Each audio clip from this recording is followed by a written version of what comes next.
Hey, everybody. It is Tuesday, May 13th, 2025. You're listening to the Mo News podcast. I'm Moshe Wanunu here in Indianapolis, Indiana. And I'm Jill Wagner on Long Island. This is the place where we bring you just the facts. And we read all the news and read between the lines so you don't have to. Jill, greetings from the Midwest. Dare we ask Moshe, what are you doing there? Oh, I'm glad you asked, Jill. And even if you didn't, I would have told you anyway, because I'm very excited about being here in Indiana. Why? It is my first ever visit to the Sweets and Snacks Expo, for those unfamiliar, and I was until recently.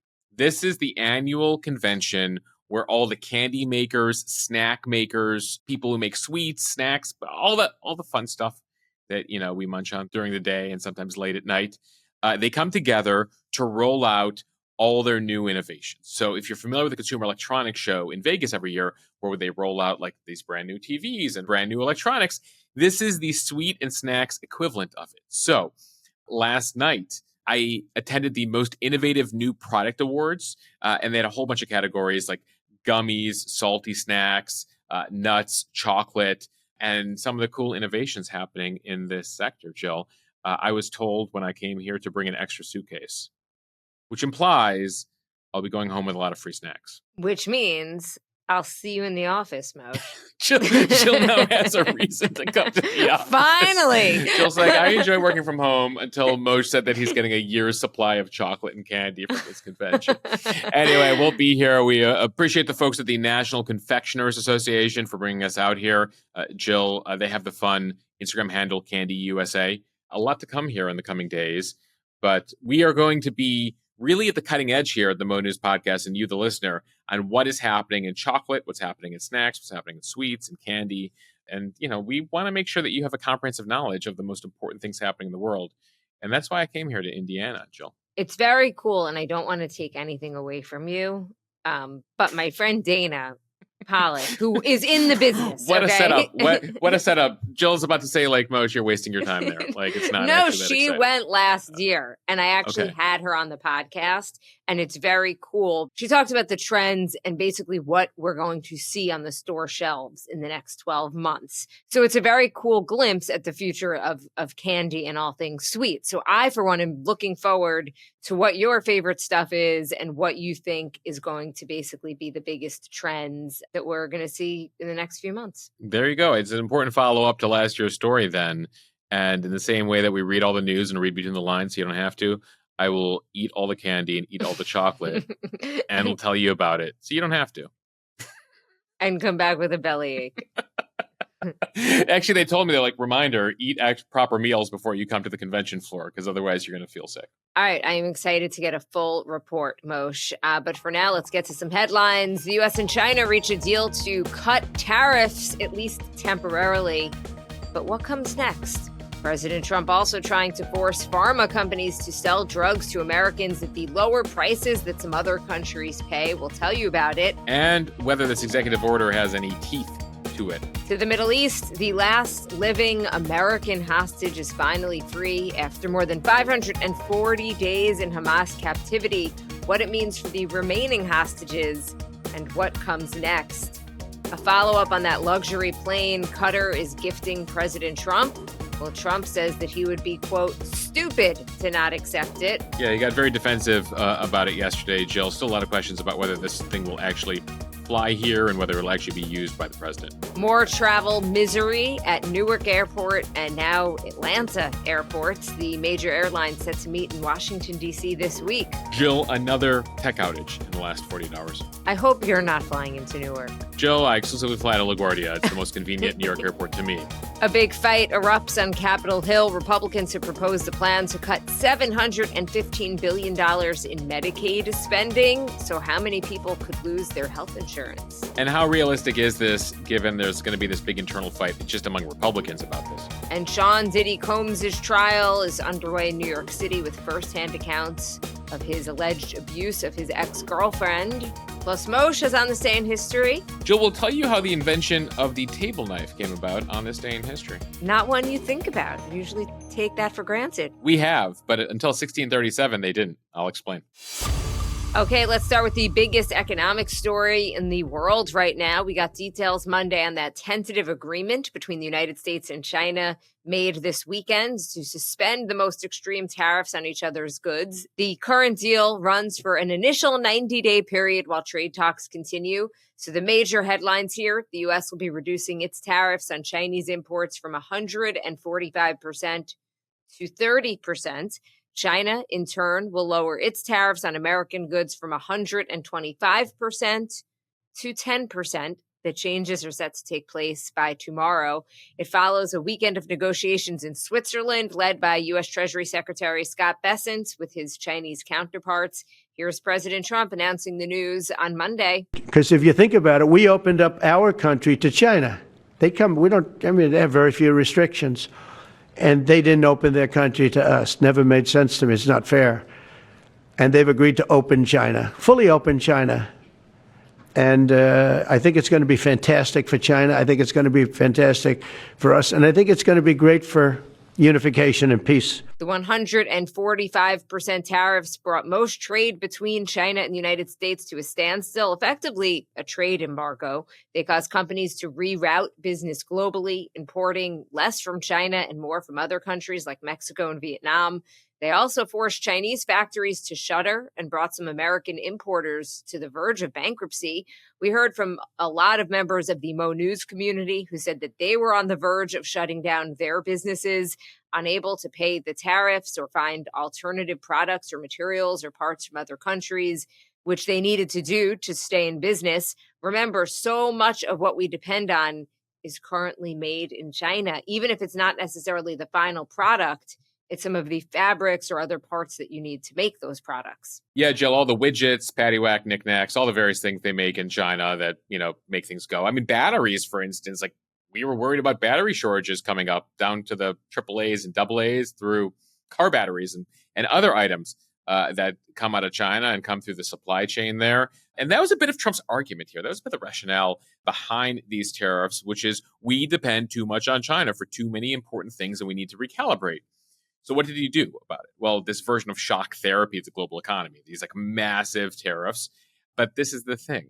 The world economy has developed in this way over the course of the past 40 or 50 years, not something you can realign in, say, 40 or 50 days.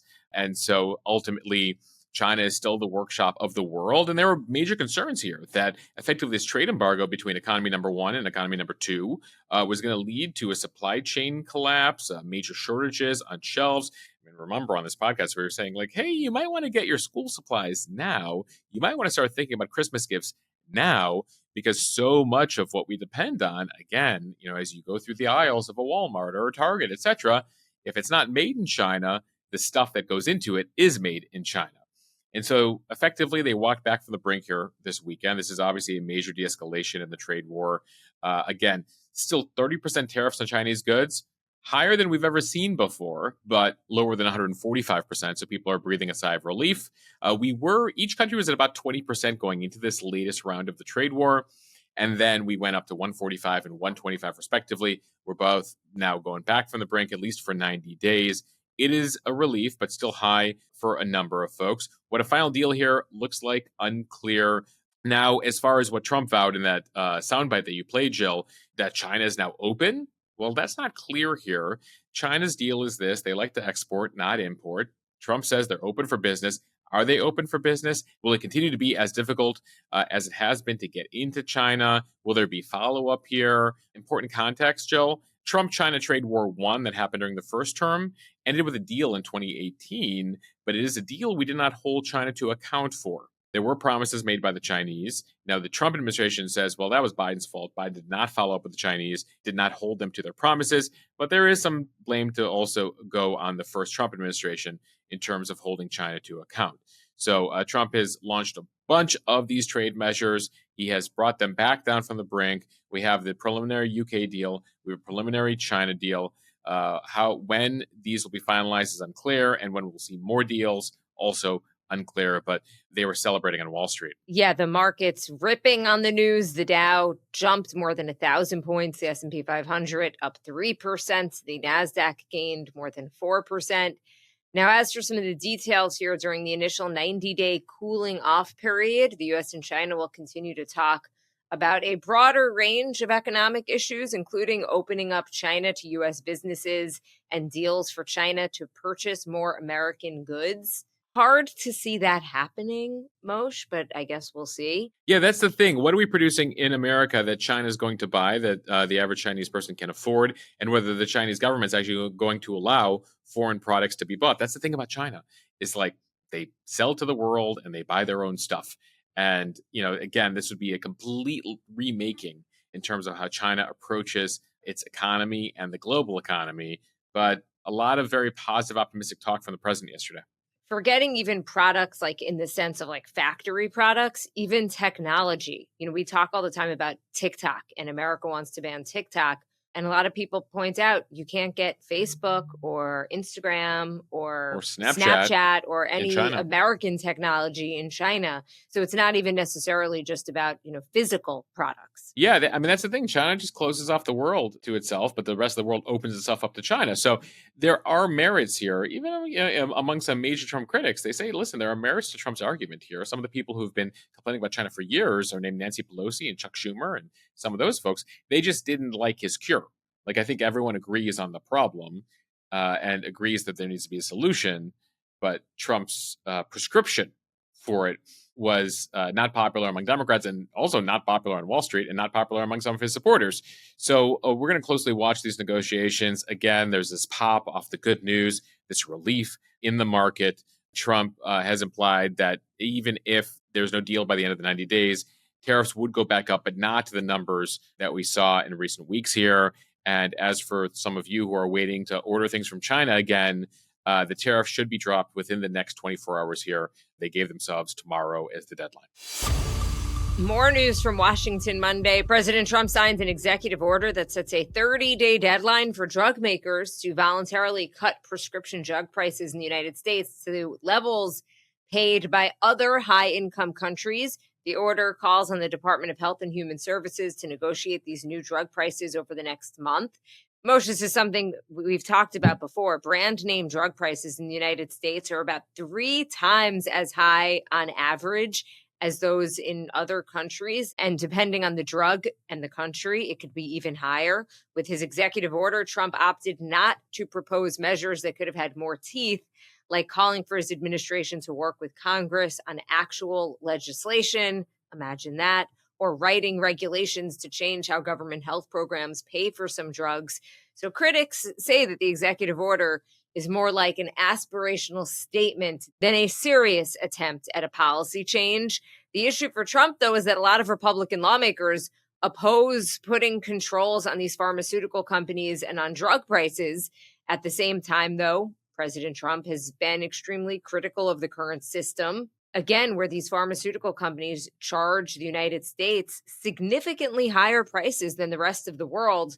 Now, if deals are not reached, HHS Secretary Robert F. Kennedy Jr. has been directed to develop a new rule that would tie the price that the U.S. pays for medications to lower prices paid by other countries. Again, a rule, an executive order. The issue is here, Jill, that ultimately, if a pharma company doesn't comply, what happens to them? And that is where a law comes in, or, as you mentioned, new regulations would come in. One of the critiques of executive orders is that, yes, it might make you feel good, but ultimately, how much power does it have, especially when it comes to some of the biggest and richest companies in the world? So interestingly, based on what we saw yesterday, the pharma companies are complaining, but they are at the same time breathing a sigh of relief, given how limited this is, and given that it's unclear, how much pharma companies will really cooperate with this. Now, one thing Trump has complained about, and that he spent time discussing in the announcement yesterday, was how much lower costs are in other countries versus this country. And it was funny, Trump in the announcement yesterday put a friend of his on blast without naming names, a businessman, he said, that he knows who bought his weight loss medication in London for a much cheaper price than he can buy in New York. Take a listen to Trump talking about his anonymous friend and his weight loss struggles. Top guy, most of you would have heard of him. A highly neurotic, brilliant businessman, seriously overweight, and he takes the fat shot drug. And he called me up and he said, President, could I ask you a question? What? I'm in London and I just paid for this damn fat drug I take. I said, it's not working. He said, I just paid $88. And in New York, I pay $1,300. What the hell is going on? He said, so I checked. And it's the same box, made in the same plant, by the same company. It's the identical pill that I buy in New York. And here I'm paying $88 in London.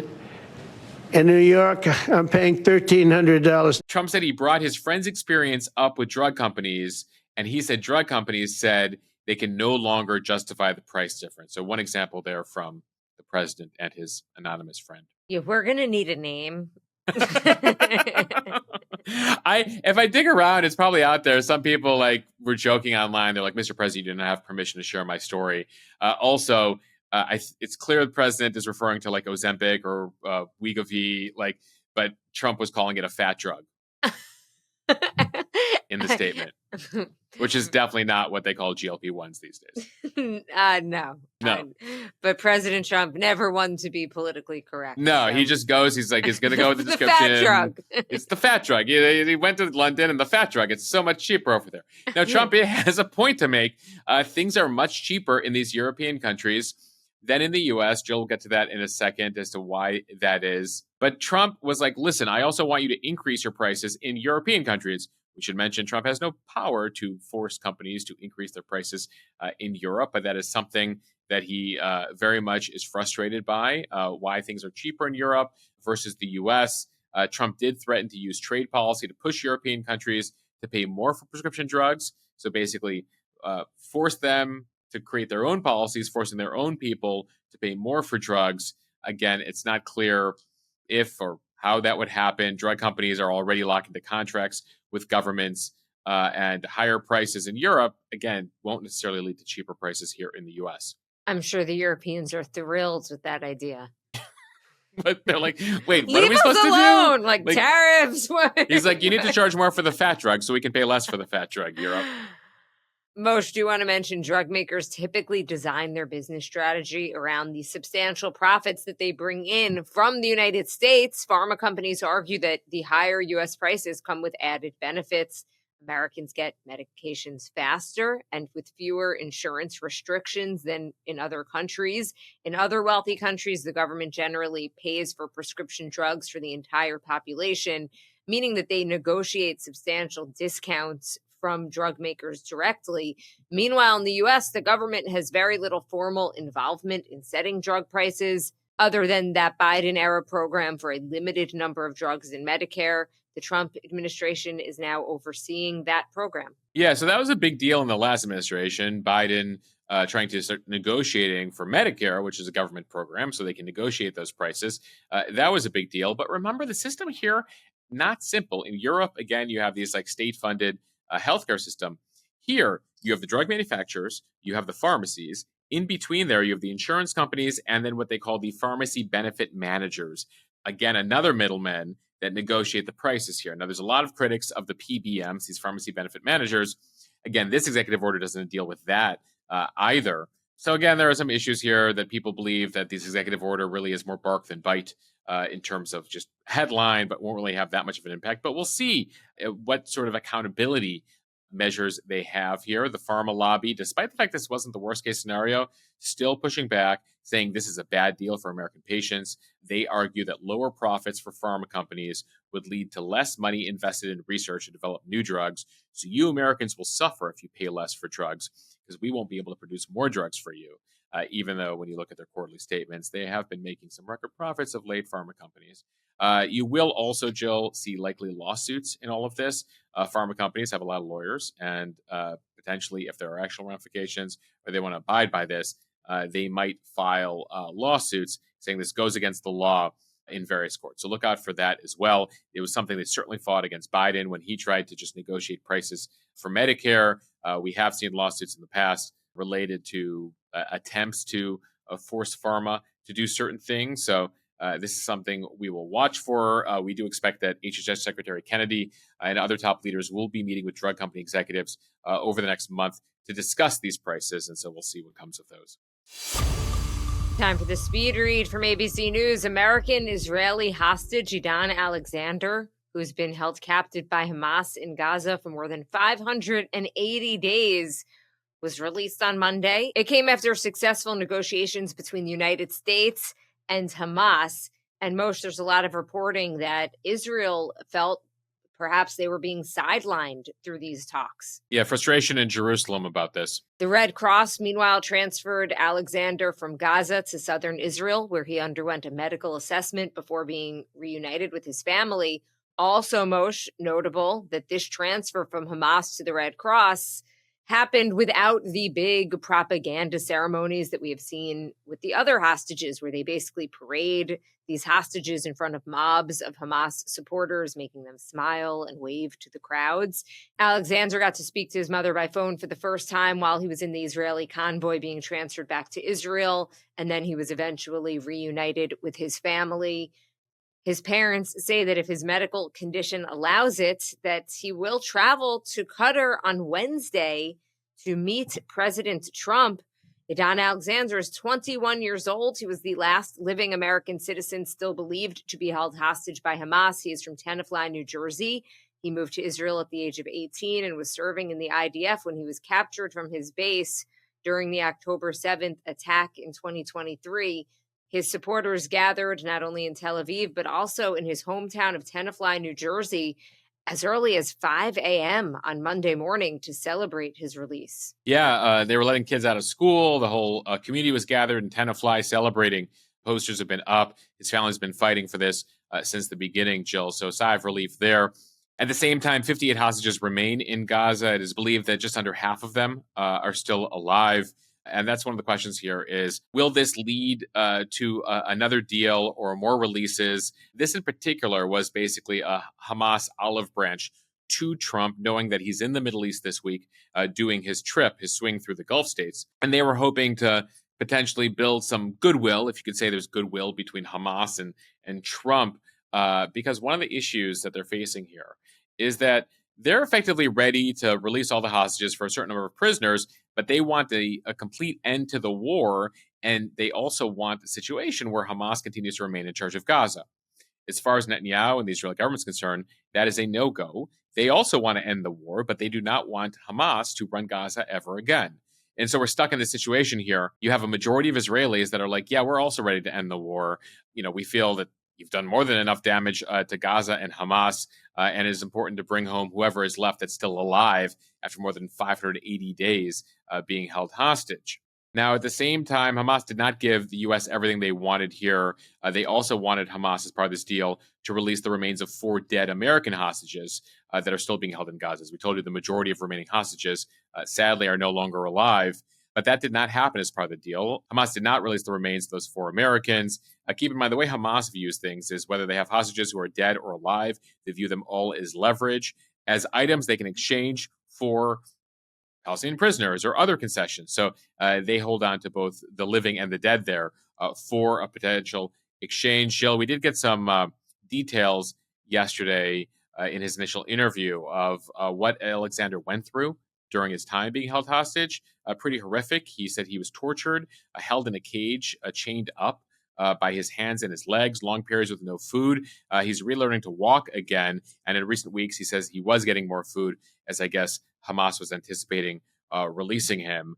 But what this means for a potential complete end to the war here, not clear. But Trump continues his travels through the region. So I imagine we'll get some more details here in the coming days. It was also interesting that this was the first time that Hamas returned a hostage without getting prisoners that are in Israel in exchange for it. Yeah, they went so far because, again, they're trying to show Donald Trump he can do business with them. And I should mention, when Trump spoke about Alexander's release ahead of his release on Sunday, he did say that he hopes the release is the first of those final steps necessary to bring an end to this war. One thing he didn't say in that statement, that Hamas's demise needs to be a part of it. That's something that just the Israelis are saying right now.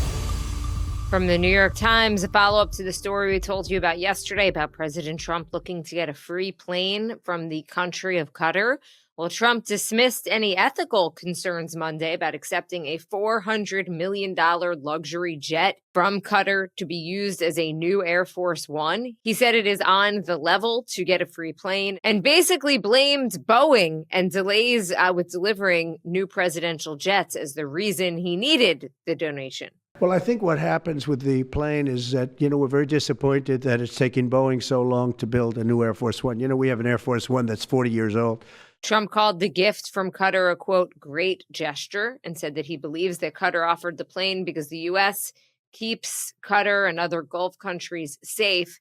He said he would not use the Boeing 747 after leaving office, and it would be handed over to his future presidential library. Yeah, this is one of the questions we had on yesterday's podcast, because the initial reports were that he's going to get this as Air Force One and they continue to use it privately for himself. Then it was revised on Monday that he'll get it as Air Force One, but then decommission, I guess, a perfectly good plane that's been upgraded to be Air Force One, and have it basically just sit in his future library and museum, which then poses the question, well, then what's the point of this whole thing? But keep in mind that the new Air Force One that Trump initially ordered, that apparently we've spent $4 billion and more for, they were set to be there already. There have been cost overruns, delays in the production.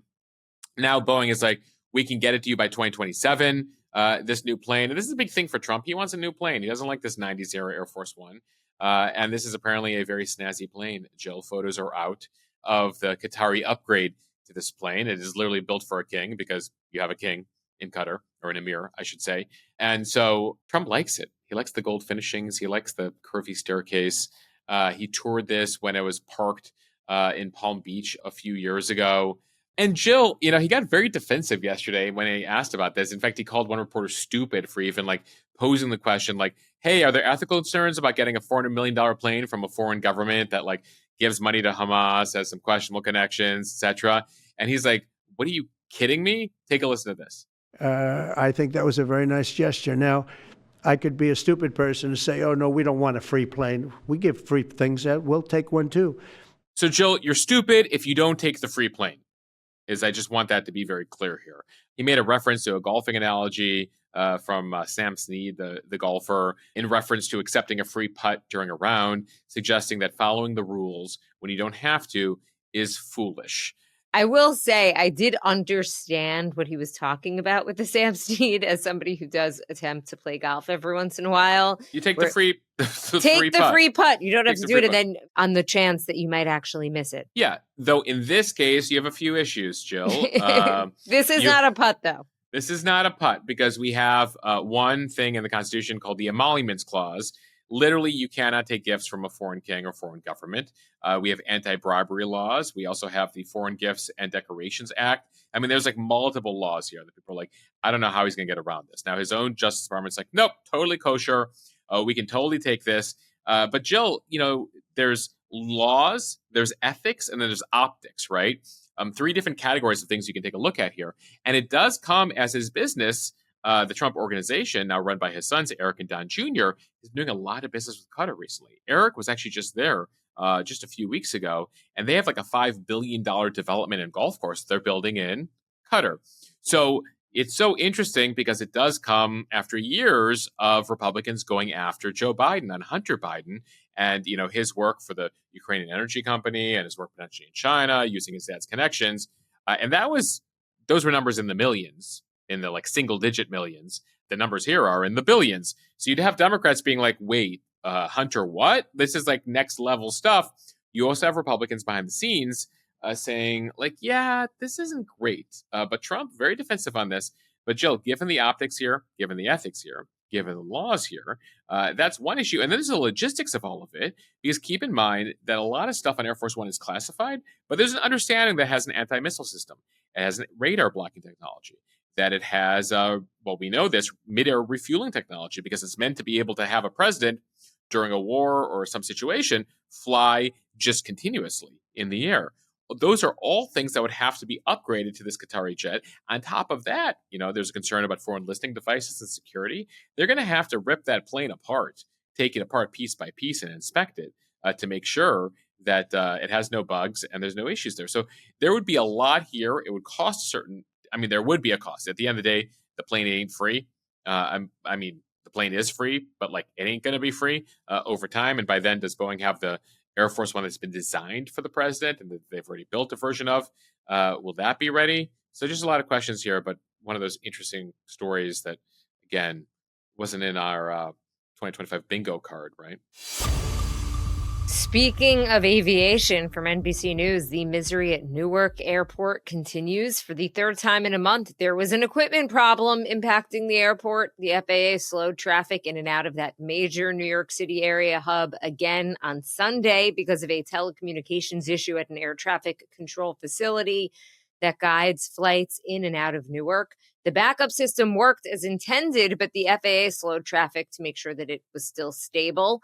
And it wasn't just at Newark. There was also an equipment outage on Sunday at Atlanta's Hartsfield-Jackson Airport. That one led to a ground stop for more than an hour. That Atlanta airport, by the way, one of the world's busiest. Over 150 flights were delayed. More than 80 flights were canceled at Newark over this latest issue, which happened at the same air traffic control facility that lost radar and radio contact with planes under their control back in April. And as we reported, that stressful incident led to air traffic controllers taking leave, kicking off days of delays and cancellations because of reduced staffing and ongoing equipment issues. Jill, things are coming to a head. We've known for a while now that technology is antiquated, but the fact that we have failure after failure here and is so public, there might be a reason they're also making this announcement that they're desperate to get Congress to approve the money here to upgrade the system. And you can imagine that it probably wasn't for the first time 3 weeks ago that Newark had an equipment outage, right? There's delays, ground stoppages. They don't always explain why, but they're being very public about this. One thing we'll be watching this week, tomorrow, in fact, the Transportation Secretary, Sean Duffy, will be meeting with the leaders of major airlines to create a plan for scaling back flights at Newark. They've already scaled back a bit. United has and Delta has, and this is a major United hub. But he's going to say, listen, with this equipment outage, we just can't have that many flights going in and out right now due to the issues, due to the lack of air traffic controllers. And so you're going to have to scale back things more. What does that mean? Less flights. Less flights mean tickets get more expensive. So this will have a consumer impact here.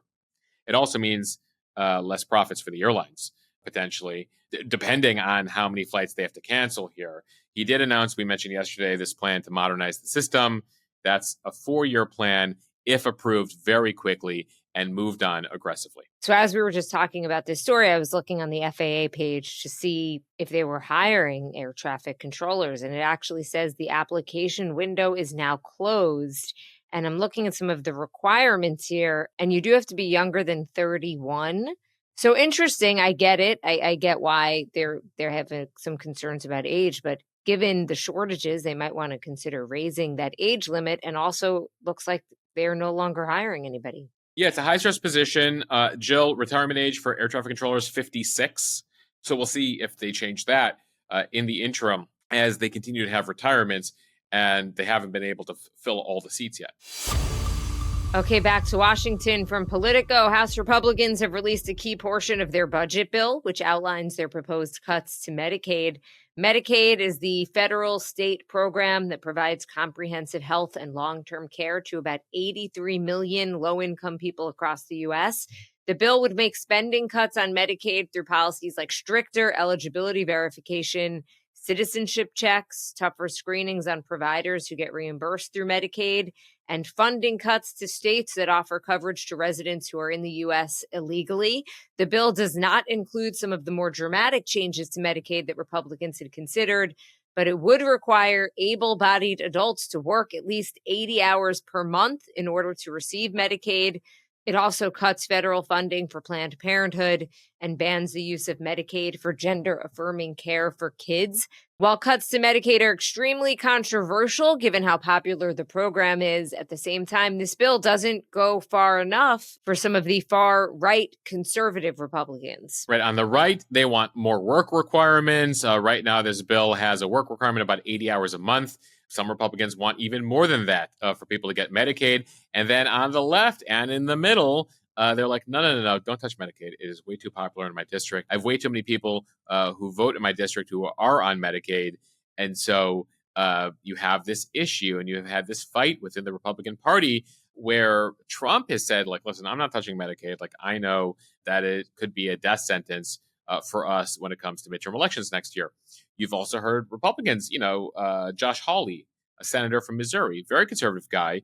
He had an op-ed piece this week in the New York Times that said if Congress cuts funding to Medicaid benefits, Missouri workers and their children will lose their health care, hospitals will close. It's that simple, and that pattern will replicate across the country. I could take Josh Hawley's name off of that, Jill, and put Bernie Sanders' name on that, and he would probably write the same thing in the New York Times. So just give you a sense of some Republicans and how worried they are about Medicaid cuts. At the same time, Republicans want to pay for these tax cuts, and with the debt increasing, they have to find a way to do it. And the problem you have in the federal government is if you look at the $7 trillion or so that we spend every year in the federal government, nearly half of that's tied up in Social Security, Medicaid, and Medicare. And so ultimately, you got to look there if you want the savings. Remember, Elon was promising $2 trillion in spending savings. He found about $150 billion, we think, not $2 trillion. Trillions is where Medicare, Medicaid, and Social Security are. And that's why there's some Republicans that are like, we got to have these hard debates about Medicaid, Medicare, etc. You have other Republicans that are like, no, we cannot touch that. That'll be very bad for us in the elections next year. So we will see how this debate unfolds on Capitol Hill. They'll be looking at this in committee more. You'll be hearing a lot of statements from politicians. Keep in mind, this would have to pass the House, pass the Senate, and be signed by President Trump. And right now, it doesn't even have all Republicans in the House and Senate on board. And finally, from the New York Post, Sean Diddy Combs' racketeering trial got underway Monday in federal court in New York City. Prosecutors accused Combs of leading a criminal enterprise that arranged sexual encounters and abuse between the hip-hop star and a number of women, including his former girlfriend, the singer known as Cassie. The defense acknowledges that Combs engaged in domestic violence. They say the sexual encounters were consensual, and they deny that he was running a racketeering enterprise. On Monday, the first witnesses were called to the stand, including a security guard at the Los Angeles hotel where Combs was caught on surveillance tape beating Cassie back in 2016. Also, a man whom Combs paid to have sex with Cassie while he watched. The surveillance tape of Combs beating Cassie in that hotel hallway was also played for the jurors. Jill, so this trial is going to last somewhere between 8 to 10 weeks here. A lot is going to come out. Some of it is stuff that we've heard about. Some of it potentially new as the testimony gets underway here. What we know about the jury so far, 8 men, 4 women, ages 30 to 74. They live across the New York area, Manhattan, Bronx, Westchester County. They include an investment analyst, a physician's assistant, and a deli clerk, among other roles. And they're going to have to decide whether they agree with the state's case that Combs maintained a criminal enterprise in which various employees, including his security guards, personal assistants, household staff, helped enable the sex trafficking and the cover-up. Jill, one interesting note, people are trying to figure out how much this defense is going to cost Diddy. And the estimates right now are between $100,000 to $500,000 a day for his legal team. And Jill, they have an uphill fight given all the evidence against him. Yeah, that video of Cassie is pretty damning. Right, and the judge is allowing that, but just all the evidence, the feds, the feds went in there and they raided his homes and they found a lot on him. They clearly waited until they really thought they had the goods before they followed through with the raid, the arrest, the indictment, and now the trial. We end here, as always, with On This Day in History. Beginning in 1607, about 100 English colonists arrive on the east bank of the James River in Virginia to found, what else? Jamestown, the first permanent English settlement in North America. On this day in 1637, the table knife gets invented. Now, the knife's been around for many, many millennia, Jill, but in 1637, Cardinal Richelieu in France, you might know him from AP European history. I remember learning about Cardinal Richelieu.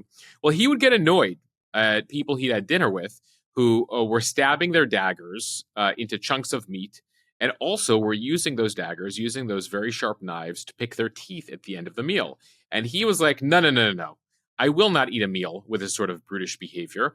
And so he ordered the kitchen staff to file the end of the knife and make it curved at the end, hence the invention of the dinner knife, because he didn't want people at the table using the knives to pick stuff out of their teeth and to stab food at the table, like to grab this, Jill, you think about this like French royalty and French aristocracy being so elite, but apparently the behavior very brutish. So Richelieu curves the knives, invents the table knife, and it wasn't very long before the rounded table knife became a trendy dinner accessory in upper-class French households, and then for everybody else. Moshe, like I said at the beginning of the podcast, something that we really take for granted, and thank God we have knives right now. Well, by the way, have you ever? I until this story came to my attention, I never really wondered. Like, did you ever think to yourself, like, why is the knife curved at the top? Like, who came up with that? And you're like, oh, maybe it's a safety thing for kids, whatever. But you're like, no. But then we have other knives. We have steak knives. Anyway, I digress. Let's move on. In 1669, by the way, we should know that King Louis XIV banned pointed knives at the table to put an end to the culture of violence at the time. Apparently, people are also like not just stabbing the food, but stabbing each other with those knives. So apparently, the curved knife solved a lot of problems in 17th century France. Jill, we fast forward here to the 20th century as we end On This Day in History. On this day, Pope John Paul II survived an assassination attempt in St. Peter's Square in Vatican City. So what's wild here is just a few years before that, John Paul I was a pope for like 30-something days, had a heart attack. John Paul II is elected, so we basically have 2 conclaves in 2 months in the 70s there. John Paul II then, a few years in, an assassination attempt takes place. He is shot twice, seriously wounded by a Turkish assassin. But his gun jammed, and that is what saved the Pope's life here. A nun grabs the hand of the assassin. He is immediately caught. And so ultimately, Pope John Paul II survives and stays Pope for another 2.5 decades after that. And this assassin never quite explained his rationale. There's always been a mystery as to whether somebody put him up to it or there was a foreign involvement in it. But ultimately, he was convicted of the assassination attempt. He was part of some sort of far-right organization at the time. And so there you have it. Jill, we end here with a bit of pop culture in music history. On this day in 1986, Top Gun, the original motion picture soundtrack, released 39 years ago today. Interesting that your mind goes to Danger Zone. I was thinking Take Your Breath Away, which is the love song from the movie. Yeah, no, from the... Jill, can you name the band? I can't. Berlin. And even when you... Not ringing a bell. Not even with you telling me, I'm not like, oh. No, there's on the tip of my tongue. Again, to know, and my wife is frustrated by the fact that I don't remember basic things, but I can tell you that Berlin sang Take Your Breath Away, that Dexy's Midnight Runners gave us Come On Eileen. It's just like stuff like that. It's weird, stuck in my brain. Speaking of iconic soundtracks, on this day in 2004, the Frasier sitcom series finale airs, Jill. One of my favorite shows, actually. Still, if it is on TV, I watch it. It stands the test of time, Jill. And finally, before we go, we want to wish Stevie Wonder a happy 75th birthday on this day in history. In 1950, he was born. Jill, Stevie Wonder and my father are just a couple weeks apart in 1950. Literally, my dad is 2 weeks older than Stevie Wonder. That's what I just learned on today's podcast. And what better way to celebrate Stevie Wonder than with his own rendition of Happy Birthday? Not many people could say that, Moshe. Most of us just get the old "Happy Birthday" to you. Yeah, there's the OG Happy Birthday song. There's the Beatles Happy Birthday song, and then there's the Stevie Wonder Happy Birthday song. But that's pretty. I mean, there hasn't been much reinvention to the Happy Birthday song. I mean, I'm sure there's been attempts, but not ones that have sort of taken over the culture. Because they have to be easy enough for everyone to sing it. I guess there's some requirements now that I think about it.